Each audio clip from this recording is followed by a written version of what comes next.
Hi everybody and welcome to Tea Tuesday. I'd like to thank Kathy's Favorite Things in Life with Patty to Tea Tuesday, and this is an open collaboration. You can have hot tea, cold tea, formal tea, or informal tea, or a beverage of your choice.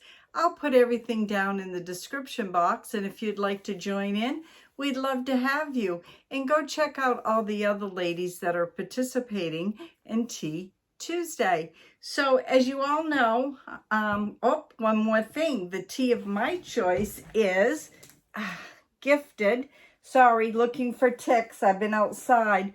We have lots of ticks here. This is Gifted by Kimmie's Kitchen and More, and I'll put her link as well. And this tea is... it was hibiscus and something. I thought if I brought, wait a minute, raspberry. It's raspberry hibiscus, I believe. But when I put it in, I didn't know it was going to turn this where I couldn't read it.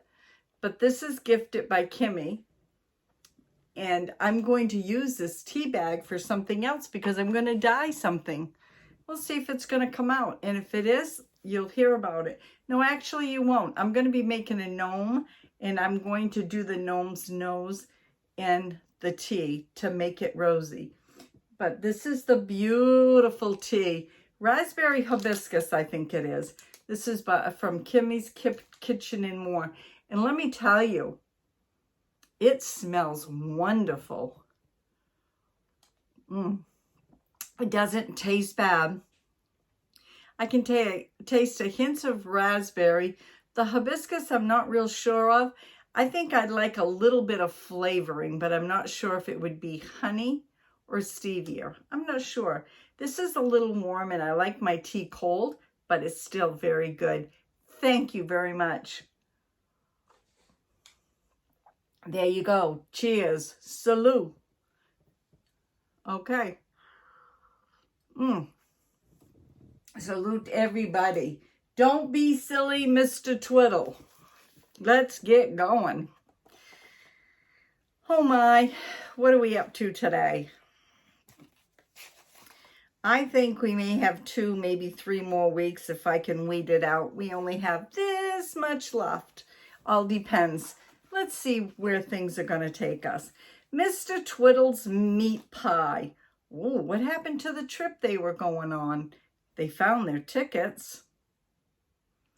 I guess the holiday got spoiled. My sister Harriet had asked us to go and see her tomorrow, Twiddle dear, said Mrs. Twiddle. Won't that be nice? Twiddle didn't think it would be at all nice. He didn't like Harriet. She was always remembering silly things he had done and reminding him of them. Well, let's face it, he does do a lot of silly things. It wouldn't be so bad if Harriet did silly things herself. Then he could do some remembering too, but she never did anything silly. Well, said Twiddle, well, do you think we ought to go when the food is so expensive? We shall have to have dinner there, you know. How nice of you to think of such a thing, said Mrs. Twiddle, pleased. Quite right, food is expensive just now. Boy, back in this time it was expensive. Sure is expensive today, isn't it? I don't need to tell you, and that would be a whole nother video. So you can go out this afternoon and buy a meat pie from the cookie shop.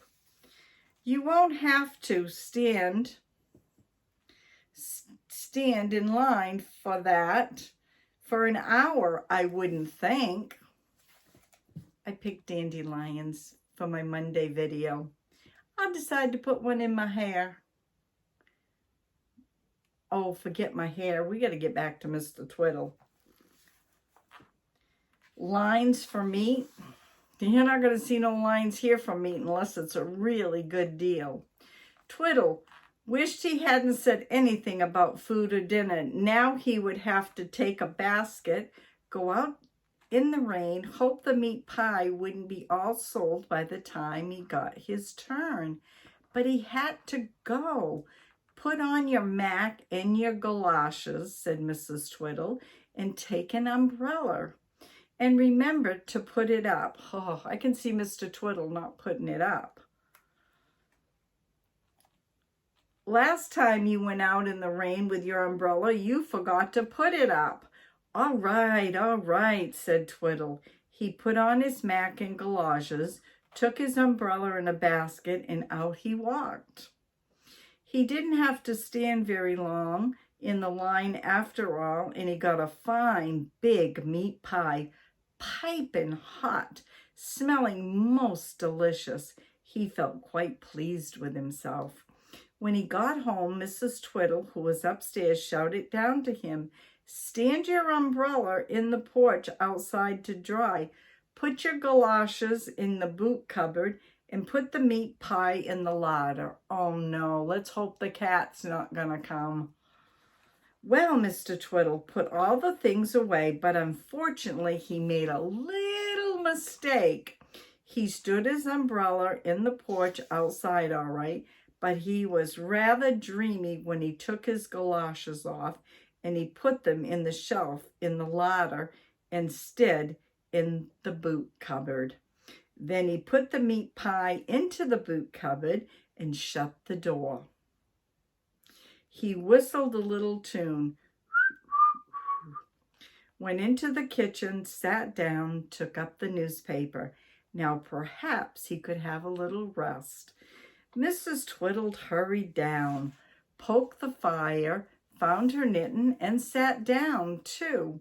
She chatted away to Twiddle, who said, "Woo, woo," now and then, and went on reading his newspaper. The cat came into the kitchen and meowed. "What do you want, Pussy?" said Mrs. Twiddle. "Do you want a drink?" Twiddle, give the cat some milk. "It doesn't want a drink," said Twiddle, who hated to be disturbed by the cat. "It's just meowing. It doesn't want a drink every time it meows. Give it some milk." "Twiddle," said Mrs. Twiddle, and Mr. Twiddle did. The cat drank it. He went out into the hall and smelt around the boot cupboard. It came back and meowed again. It could smell the pie in the cupboard, and he felt astonished and excited. "See if the cat wants to go outdoors," Twiddle said, Mrs. Twiddle. "It doesn't," said Twiddle. "It's just being a nuisance. Go away, Puss. I want to read my paper." "Let the cat out, Twiddle," said Mrs. Twiddle, and Mr. Twiddle did. But through the window, very near to Twiddle's head, it made him jump. And he was annoyed with the cat. "Can't you make up your mind what you want?" he said fiercely. "You don't seem to know if you're coming or going. Sit down and wash yourself." The cat didn't. It gave Twiddle a rude stare, then went into the hall again. It smelt around the boot cupboard, feeling more and more excited. Either there was a boot there that smelled exactly like a mint pie, or by the surprising chance, there really was a pie inside. The cat couldn't open the cupboard, but it tried, scraping away at the edges with its claws. Mrs. Twiddle heard it. She wondered what the cat wanted. Perhaps there was a mouse in the hall. "Twiddle," she said, "see what the cat wants, will you? It's making such a noise out there." "It doesn't want anything," said Twiddle. Oh, Lord, let's hope the cat don't get it. Good tea. Annoyed, it's just being tiresome. "It often is. Go and see what the cat wants," said Mrs. Twiddle, and Twiddle went. He watched the cat nosing around the boot cupboard. He saw a fine way of getting rid of the cat for the whole afternoon. He would shut it in the boot cupboard and let it sniff around for mice there and be happy. So Mr. Twiddle opened up the cupboard, our cupboard door, shot the cat in quickly, and closed the door again. Mr. Twiddle. Then he went back to his chair and took up his newspaper. The cat soon found the pie. It was still in the paper bag, so it had to tear the bag open. It pulled the pie around among the boots and had a glorious time. Mrs. Twiddle was surprised to hear it making such a noise in the cupboard. "What can that cat be doing?" she said. Said Mr. Twiddle, not taking any notice. "It seems to be tearing paper," said Mrs. Twiddle. "Let it," said Twiddle, annoyed. The cat lost a bit of pie down a boot and scrabbled after it. "Good gracious, you haven't shut the poor cat in the boot cupboard, have you?" said Mrs. Twiddle, hunting for mice. "I expect," said Twiddle, feeling at any moment he would have to get up again and let the cat out. "That reminds me," said Mrs. Twiddle, "what sort of meat pie did you get?" And we're going to end it right there. Have a great day. God bless. Happy Tea Tuesday to everybody. And thank you, Kimmie, for the wonderful tea. And Kimmie will be in the description box below. We'll see you tomorrow for Grammy's DT Meals and Snacks. Have a great day. God bless. Bye now.